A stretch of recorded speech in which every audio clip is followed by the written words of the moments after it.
That is a rocket stove.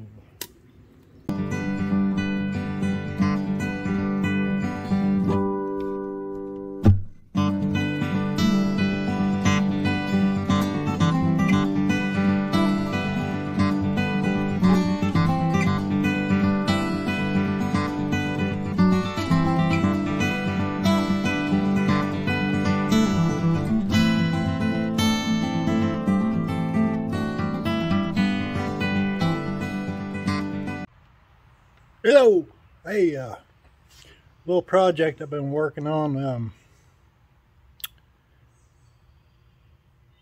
is I've been thinking about getting a small emergency wood stove for cooking, whatever, grid down,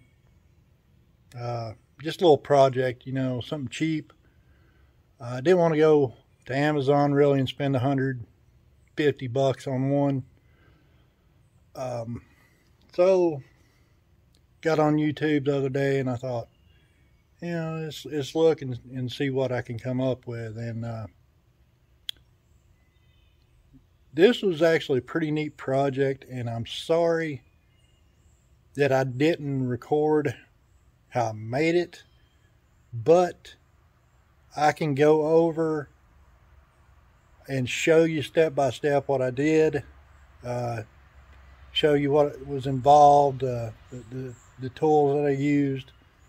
It's a very simple, easy process, a lot easier than I thought it'd be. I just didn't think to record it because you know, honestly, I'm not a YouTuber full time or anything. I just get out here and mess around. But anyway, I'm going to show you or tell you how I transformed one of these into this right here. It's just a cool little rocket stove, man, and this thing works really good. And we'll start a fire in it here in a little bit, and I'll show you how it does. It's like boiling a pot of water or something. Okay, first off, what you got to do is deal with this sucker right here, which may or may not have gas in it. If you got an old one laying around, first things first, you have to purge the gas out of this sucker and get it safe for cutting. There's several videos out there on YouTube on how to do this, so I'm just going to go over real quick.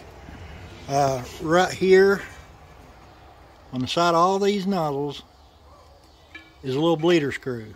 You take that and turn it and put it in a safe area, you know, preferably away from your home. You know, somewhere nothing around, no flame, no sparks. Let that thing bleed out. I think in this one I had maybe just not even a quarter tank of gas in it, so it took it about 15 minutes, I think, to bleed out. So anyway, after you do that, and you know it's empty, I took a pipe wrench.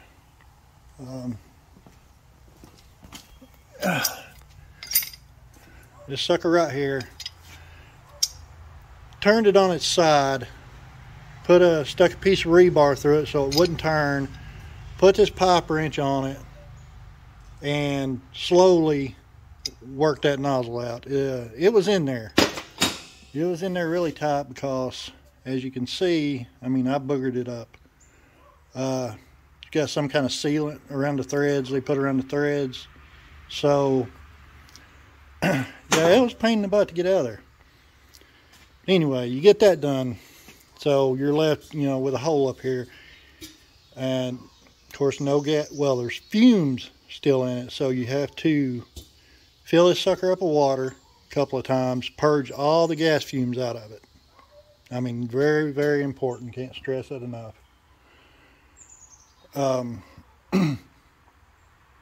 And then, you know, you make it safe for cutting.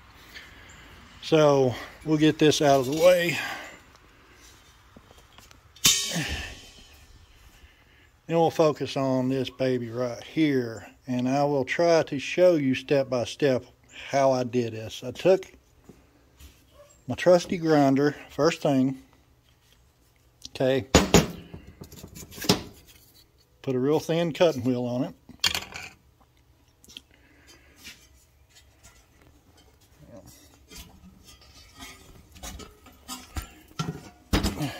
Now it looks better, doesn't it? It looks more familiar, right? First thing I did was cut this hole in the bottom of it. And what that is, that's for all the ashes to fall out the bottom of the stove and to draw air into the burning chamber.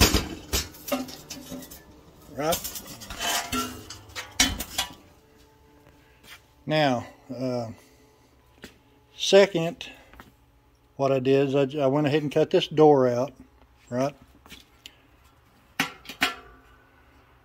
Put a hinge, well, I didn't put the hinge on it yet, but cut this little door out there.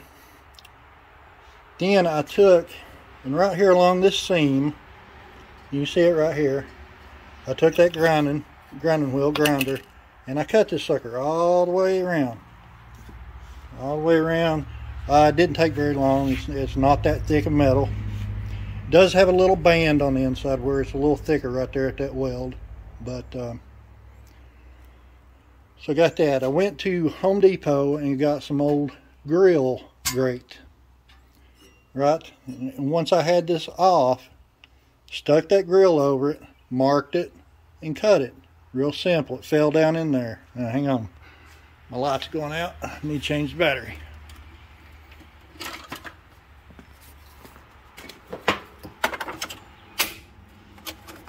I love this Ryobi light, battery operated. Pretty cool. Anyway, so I got that grill in there, and how I've got the grill in there, if you can see, I've got some screws, these self-tapping metal screws that the grill is sitting on. That's all it's sitting on. I think I got 4 on each side that it's sitting on. Plus I got 2 over top of the grill. And what that's doing, that's holding it in so it doesn't move anywhere. Once I got the grill in, I took some of these little brackets, just old cabinet wall hanging brackets, took a hammer, flattened them out, right? That's what you see right here. So I bolted the whole stove back together, put the hinges on the door. This is just a little screw deal.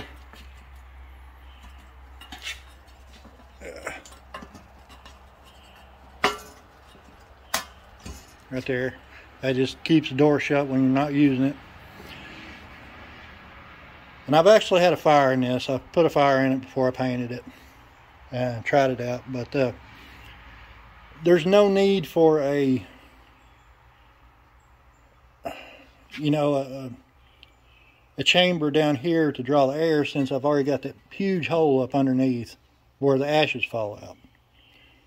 So this right here is just this where you feed your wood. This was a really good idea, I thought, this cabinet hinge, because it stopped right there. It had this little piece in it that made it stop right there, and I thought that'd be really good for when I'm feeding wood in.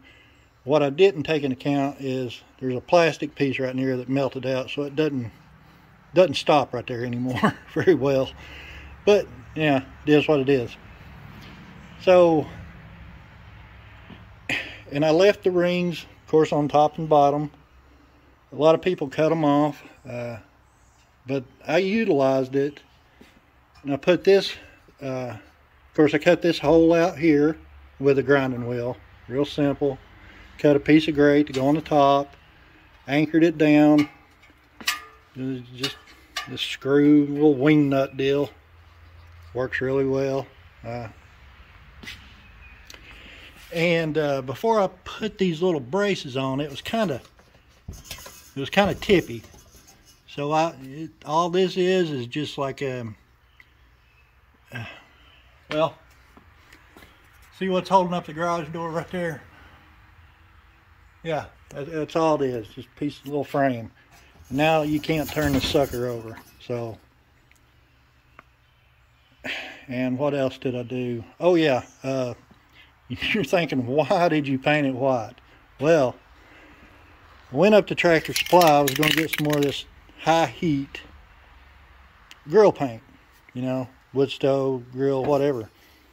Well, they had it, but all they had it in was white. So, you know, whatever. I don't care, it's white. But the thing about it that I noticed is I was reading on it. Oh yeah, right here. Up to 1200 degrees. This black, up to 600 degrees. So, you know, I hope that white holds up better. And we'll see. I haven't had a fire in it since I painted it. And what else? I mean, that's really, not very many steps at all. Just a little time. And braided this little handle right here out of some tie wire so it can be transported. See? And hopefully, you know, that's laid down, it won't get hot, or laid to the side. And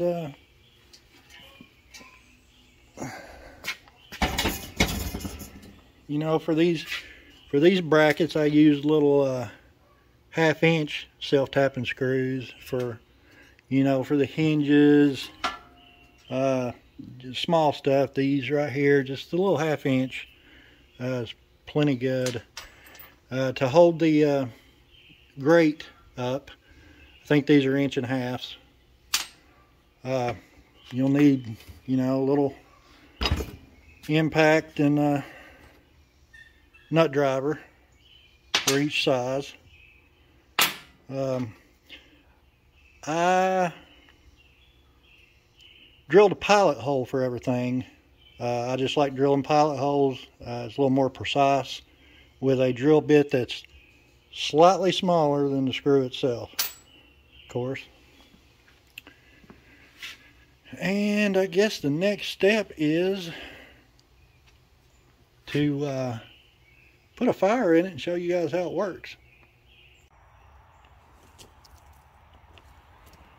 Alright, see if we can't get a fire started in here.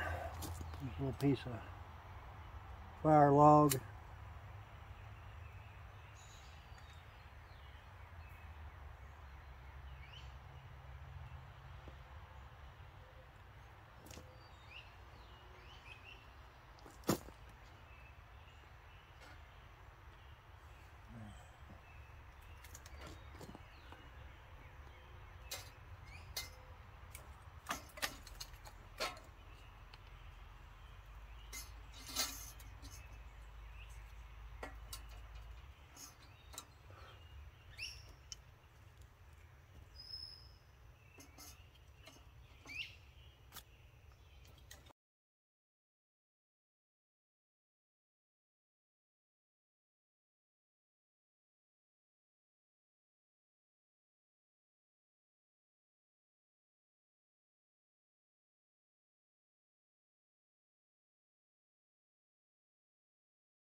Alright, we got her going. There's some good coals in the stove. Really not much wood at all in there. So it seems pretty efficient. So let's see how long in real time it takes to boil this water. Of course, I may do a time lapse on the video. By the way, that's ice cold water. So.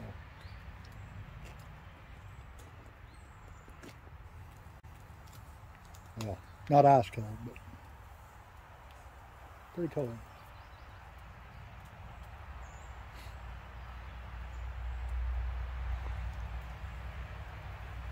And the stove's been going now actually for about well over 10 minutes. And that paint seems to be holding up really well. It's not blistering or bubbling or anything like that, so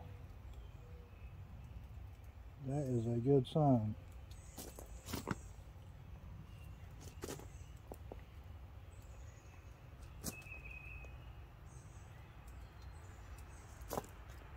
As you can, it's not too hot. It'll be now. You see the difference in the color now. It's kind of baking it in.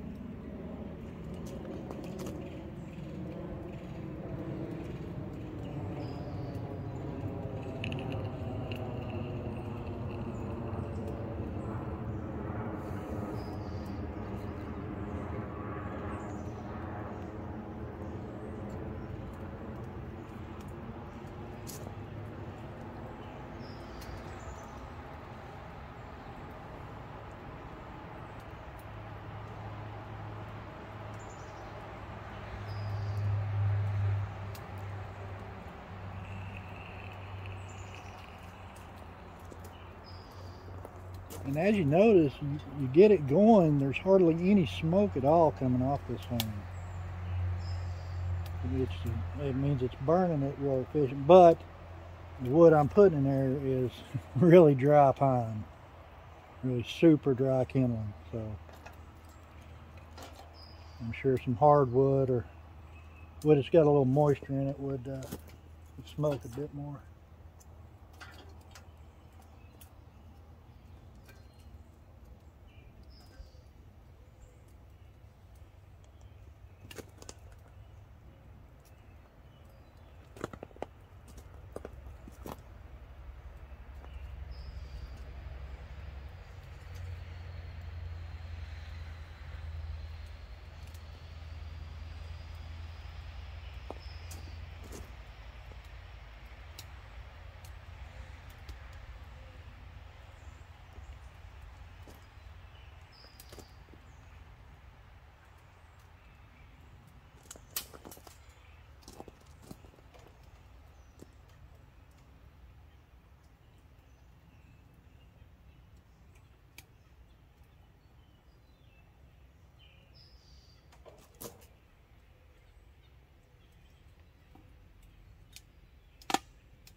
That's hot.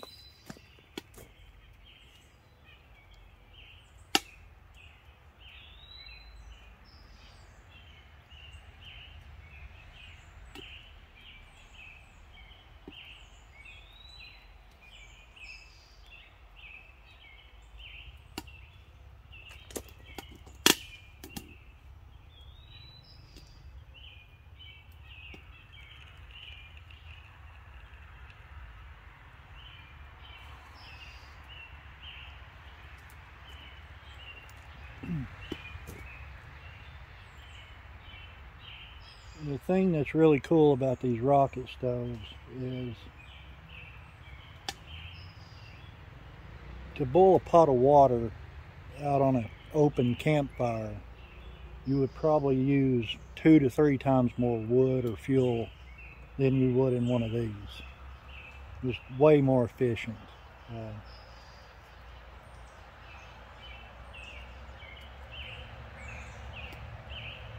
It just channels all the heat right up into that little chimney. And you see where I left the ring on that, it's just like the perfect spacing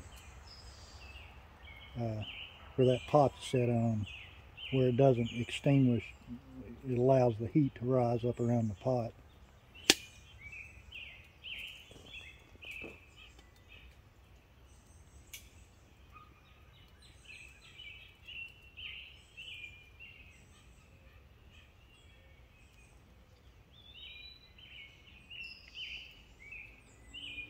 Now, if I were cooking a bigger meal, 2 or 3 dishes on this or something, I'd probably use like a hardwood, an oak, or a hickory, or ash, something like that. It'd be not as quite of a hot burning fire. It'd be a little slower cooking, but the wood would last longer. And all we're doing is just boiling a pot of water.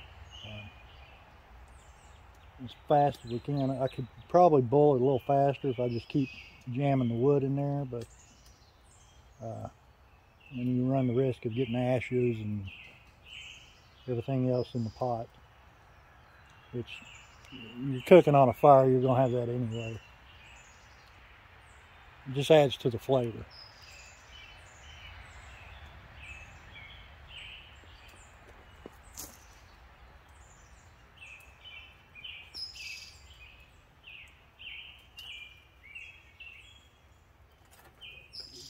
Pieces in there.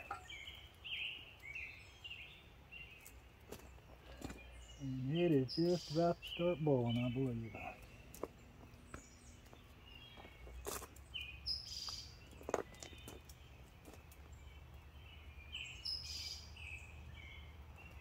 So we are on the 8-minute mark.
The beauty of these things is just all this little stuff you pick up off the ground. You just break it up, throw it in there.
There you have it.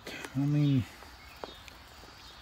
does it take longer than a stove in your house? Yeah. But what if your power's out, grid down? You gotta have some way to cook. Yeah, sure, you got propane stoves, gas stove, common fuel, but you know, those are gonna run out eventually. It's always nice to have a backup. Anyway, thanks for watching, guys. Ooh, that's fire.